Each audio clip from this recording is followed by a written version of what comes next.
Well, all right, y'all.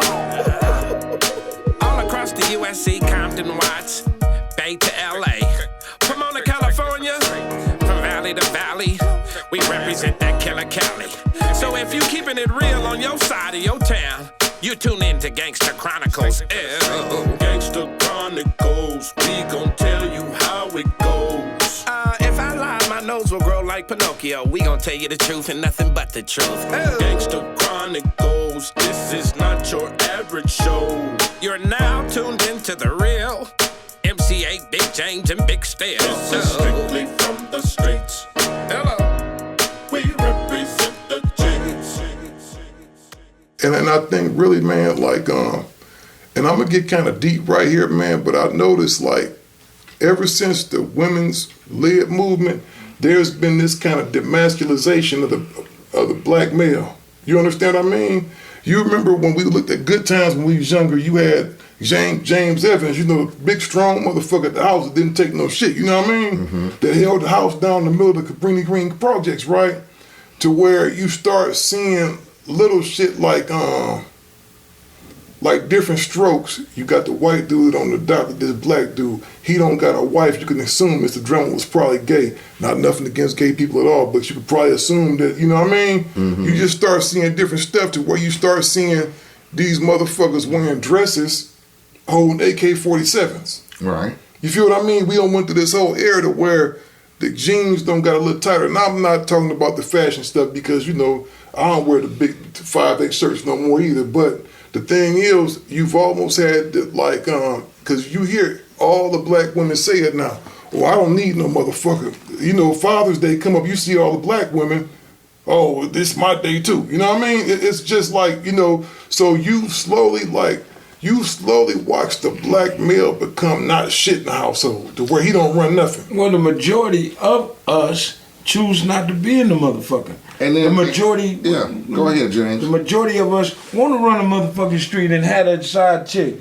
The majority of... And I'm putting us in it because I'm one of them silly motherfuckers too.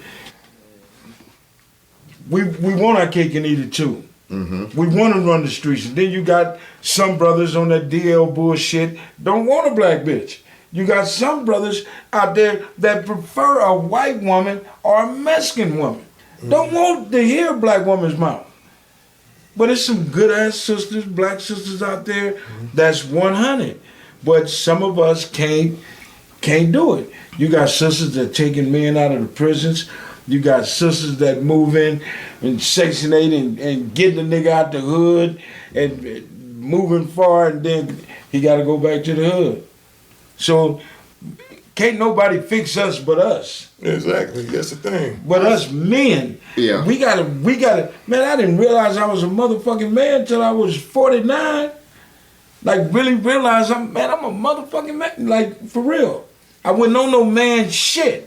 A man take care of his shit. Right. Mm-hmm. You know what I'm saying? I wouldn't know no man shit. I was a street nigga, wanted to be in the streets. I'm doing me.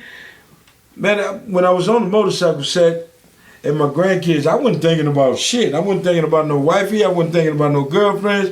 All I'm thinking about is, as long as I get some pussy, as long as I'm riding my motorcycle, as long as I'm doing me.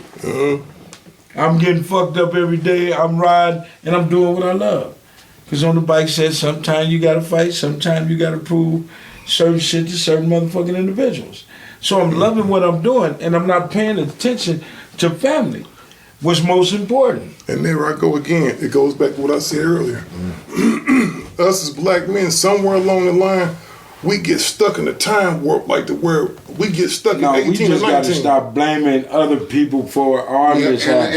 And I think like you say, demasculine of men is because of what's accepted now. Right. A lot of motherfuckers. You know, you couldn't turn on, like you said, in the era of Good Times or the motherfucking, or fucking, what was it, the Sanford and Son or whatever. You couldn't turn on the TV and see a commercial with two guys hugged up either.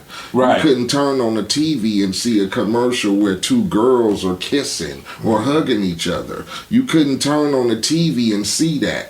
That was forced upon us by the masses, and I don't want to say forced because, like, again, I have nothing against gay people. And we want to put that disclaimer Yes, out there. I- We have nothing to do with people's sexual orientation. You could do what you want to. Exactly. But I think just like this, just like I don't think a dude, I'm sorry, but just like I don't think a dude should be in public in front of everybody with his hands palming his wife's ass. You know, that's not appropriate for everything. Everything ain't for everybody. If that's what you doing, if time and time is married, what you do behind your closed doors is your motherfucking business. Yeah, but I ain't gonna lie. I grab a girl ass in public. I don't give a fuck. I was never looked at that, but I think that the demasculation shit came from what's accepted now by a lot of motherfuckers, and then what's shown to our children. Yeah, exactly. You get me?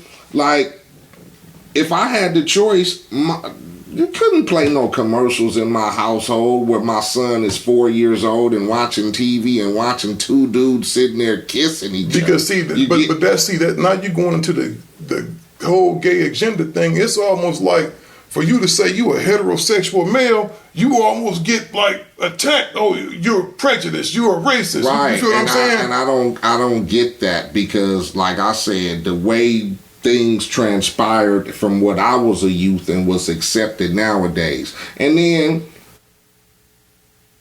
we did a lot of fucked up shit. I could say that too as a young man not knowing. You know. That shit we all did up. We all did our dirt. So I think I don't give a fuck or the man this or that comes from women comes from that struggle of always having to deal with the fucked up men that we used to be. I still say choices. A lot of us used to be fucked up when it came to that situation. Choices. Cocaine took us out the house. You have to be able to accept, like James say, your choices. We made a lot of fucked up choices, and it just empowered a lot of women to go, fuck that. I don't need a man if every nigga I get with gonna fucking cheat on me or beat on me, then what the fuck? Because you have generations of sisters. They didn't have a daddy in the house. Their mama didn't have a daddy in the house. They had this. Now they got dildos that motherfuckers go buy this long, so they really feel like, well, I don't need no nigga. I'm empowered. You know I'm What empowered. the dildo got to do with daddy not being in the motherfucker? But what I'm saying, though, You heard him? Fuck. Okay, they got dildos as low. Daddy ain't got but this is what I'm saying, my Get your nigga. But this is what I'm motherfucking saying. mind off the But gutter, no, nigga. this is what I'm saying. This is what I'm saying, though, big dog.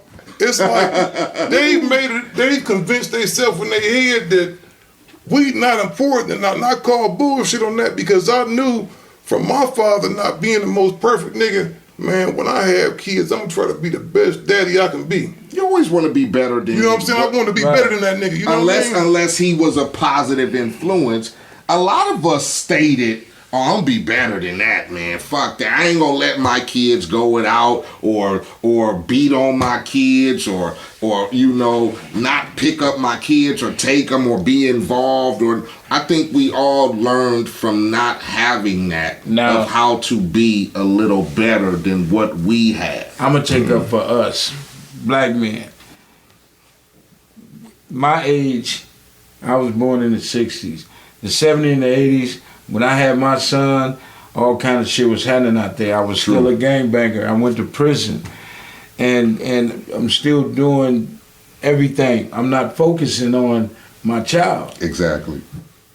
Go to prison, daddy ain't there. Daddy wasn't living with the baby mama anyway. Mm-hmm. So a lot of us got baby mamas and they never lived with them.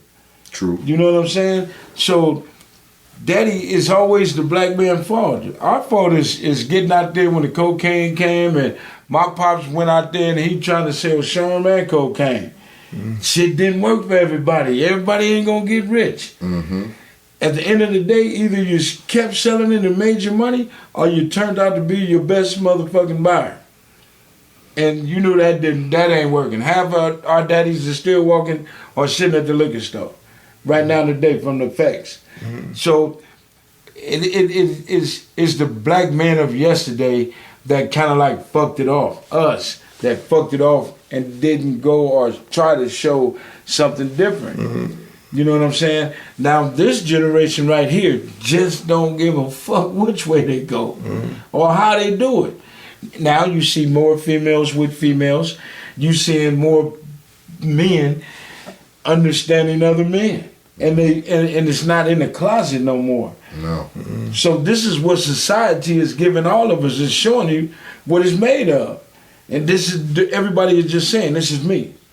You feel me? And here I am trying to make it better. Here, Abe sitting here making it better. Here you are, but Calvin and Wayne and Donald can't do it because they on some fuck that shit. Right.